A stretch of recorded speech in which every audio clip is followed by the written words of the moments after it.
Bienvenue sur l'étape reine de ce 11e Tour d'Oman vers Jabal al-Akhdar et la montagne verte. D'abord une échappée matinale de 6 coureurs qui animaient le début de la course avec Nicolas Vinokourov, Luca Rastelli, Filippo Ridolfo, Lorenz Rex, André Fuentes et Antonio Angulo. Mais derrière, la formation Quick-Step Alpha Vinyl autour de Fausto Masnada va décider de lancer les hostilités en formant une bordure avec un peloton de 35 coureurs à l'avant de la course avec comme principaux absents Anton Charming, le deuxième du classement général, tandis que l'échappée matinale a été repris à moins de 60 km de l'arrivée. Le peloton fonce maintenant vers la montée finale, long de 6 km à 10% de moyenne.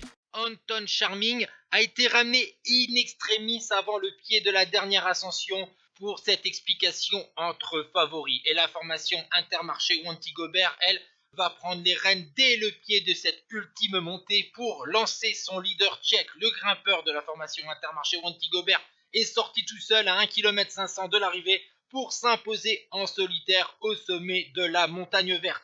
Derrière, belle étape de deux coureurs de la formation Arkea Samsic, puisque Kevin Vauquelin prend la deuxième place, juste devant son leader normalement, Eli Gébert. Derrière, belle montée de l'italien de la Bike Exchange Kevin Colleoni devant Rui Costa. Et voici donc le classement de cette étape reine du Tour d'Oman 2022 avec la victoire de Jan Hirt.